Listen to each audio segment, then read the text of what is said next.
Iran Israel जंग के दौरान हर जगह पर बस यही न्यूज़ डिस्कस हो रही थी और पूरी दुनिया की तवज्जो गज़ा और यहाँ पर जारी जुल्मों सितम से कुछ टाइम के लिए हट गई थी। पर आपको बताती चलूं कि इस वक्त गज़ा की सूरत हाल इंतहाई तशवीशनाक सूरत हाल इख्तियार कर चुकी है। भूख इंतहाई शिद्दत इख्तियार कर चुकी है, इतना ज़्यादा कि लोग कछुए जैसे हराम जानवर को भी खाने पर मजबूर हैं। समंदर में उगने वाली अलजी को इकट्ठा करके खा रहे हैं और इसकी वजह यह है कि इसराइल ने हर तरफ से आसमानी, समंदरी, ज़मीनी रास्ते यानी मिस्र, जॉर्डन, सऊदीया का बॉर्डर हर जगह से इमदाद का रास्ता बंद कर रखा है। और जो कुछ यहाँ पर बच गया है उसकी कीमतें इतनी ज़्यादा हैं कि यह दुनिया का सबसे महंगा तरीन शहर बन चुका है।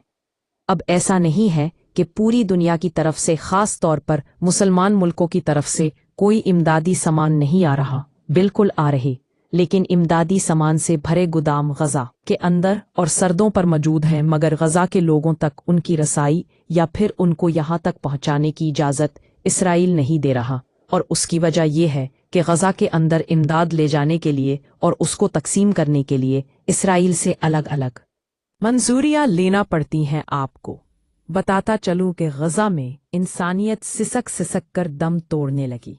इसराइल का निहत्ते और बेबस फ़लस्तीनियों को भूख से मारने का प्लान भी नकाब सह्यूनी फ़ौज ने गज़ा के लिए इमदाद ले जाने वाली कश्ती पर कब्ज़ा कर लिया। निहत्ते बैनुल-अक़वामी समाजी कारकुनों पर असलहा तान दिया। कम अज़ कम 6 इसराइली फ़ौजियों ने कश्ती पर कब्ज़ा किया। अब आप ज़रा अंदाज़ा लगाने की कोशिश करें कि ये लोग कितने ज़ालिम हैं कि छोटे छोटे बच्चों को भूख से तड़पता देखकर और हर तरह की चीज़ मौजूद होने के बावजूद भी उनको भूख से तड़पा रहे हैं। और ये वो लोग हैं जो कि खुद को खुदा के चुने हुए बंदे या फिर ख़ास बंदे कहते हैं। क्या अल्लाह ताला इनके इस अमल से खुश हो रहा होगा कि ये उसको बंदों के साथ जानवरों से भी बदतर सलूक कर रहे हैं? अल्लाह ताला ने अगर जज़ा व सज़ा के लिए क़यामत का दिन ना रखा, कसम ये नाइंसाफ़ी है। 7 अक्टूबर 2030 से लेकर अब तक गज़ा के अंदर 60,000 लोग अपनी जानें दे चुके हैं और 1,42,000 के करीब लोग ज़ख्मी हैं। और ये ऑफिशियल नंबर हैं जो कि रिपोर्ट हुए हैं, क्योंकि असल तादाद इससे कहीं ज़्यादा हो सकती है। और सिर्फ भूख और कहत नहीं, बल्कि यहाँ पर ट्रांसपोर्ट भी तबाह है, पेट्रोल भी नहीं है, बिजली भी नहीं है, कम्युनिकेशन सिस्टम भी तबाह हो चुके हैं। अलगर्ज गज़ा तबाही का मंजर पेश कर रहे हैं और लोग यहाँ, और ये लोग इतने बेहिस्से हैं कि सिर्फ यहूदी गवर्नमेंट ही नहीं बल्कि यहूदी अवाम भी इमदाद के ट्रकों का राफ्ता कुछ ऐसे रोक रही है।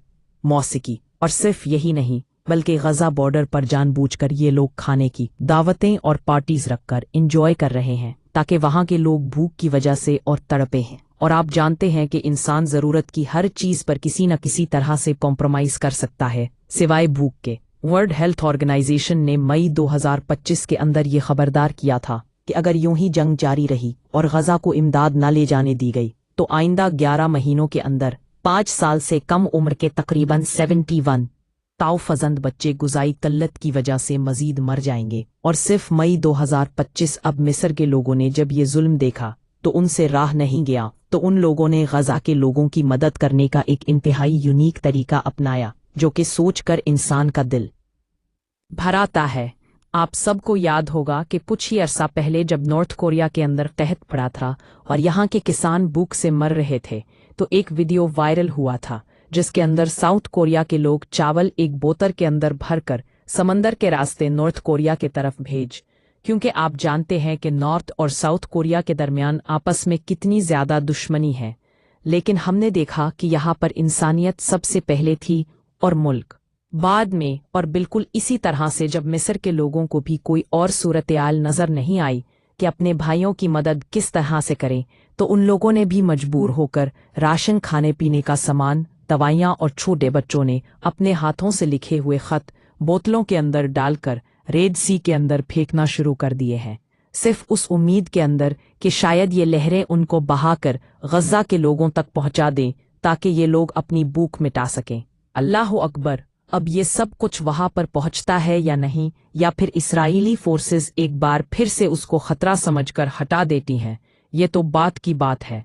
लेकिन उन लोगों के जज्बे का अंदाज़ा लगाने की कोशिश करें, और सिर्फ मिस्र के लोग नहीं बल्कि इमदादी ऑर्गेनाइजेशन भी यही काम कर रही हैं कि सब राशन को बोतलों के अंदर डालकर समंदरी लहरों के भरोसे छोड़ रही है कि शायद ये वहां किसी की भूख मिटा सके। अल्लाह ताला इन लोगों को जज़ाए खैर अता फरमाए, क्योंकि वो इंसान की नीयत देखता है और किसी एक बक्के शख्स को खाना खिलाना हजारों लाखों नेकियों से अफजल है। और एक छोटा सा अमल भी अगर खलूस नीयत से हो तो अल्लाह ताला के यहाँ, और वैसे भी ये लोग जितना उनके बस के अंदर है वो सब कुछ कर रहे हैं, क्योंकि एक इंसान के पास अगर ताकत थी लड़ने की तो उससे क़यामत के दिन उसकी ताकत के बारे में सवाल होगा, और जिस शख्स के पास माल है क़यामत के दिन उससे माल के बारे में पूछा जाएगा कि उसको कहाँ पर खर्च किया, और जिसके पास ताकत है उससे पूछा जाएगा कि क्या जुल्म के खिलाफ खड़े हुए थे कि नहीं, और जिसके पास इल्म और आवाज़ है उससे क़यामत के दिन पूछा जाएगा कि क्या तुमने सच बोला था।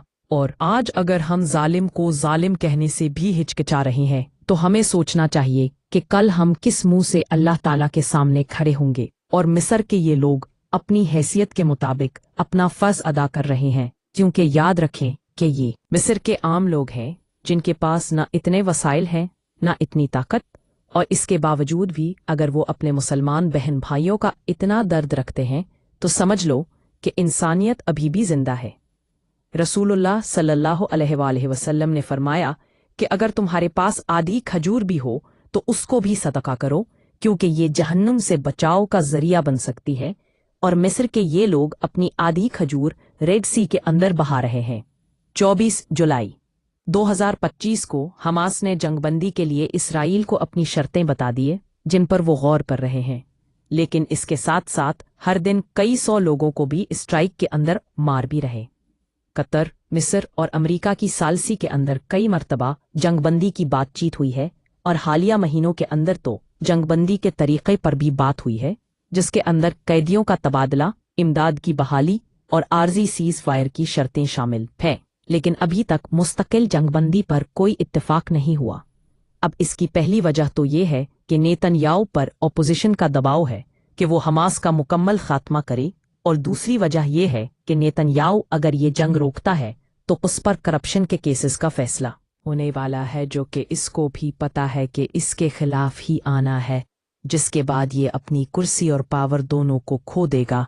सो जितना हो सके ये जंग को लंबा खींचने की कोशिश कर रहा है। पर दूसरी तरफ हमास की पहली डिमांड ये है कि हमें आर्जी नहीं बल्कि मुकम्मल अमेरिका ने कई बार जंगबंदी की हिमायत तो की है, लेकिन दूसरी तरफ वीटो पावर से इसराइल के खिलाफ आने वाली हर करारदाद को रिजेक्ट भी करवा रहा है।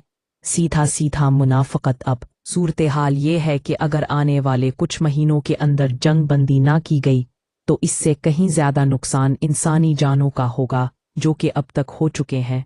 अल्लाह ताला का ये कानून है कि वो जालिम की रस्सी को एक टाइम के लिए लंबा तो कर देता है, लेकिन एक बार जब उसको खींचता है तो वो शख्स मुंह के बल आकर गिरता है।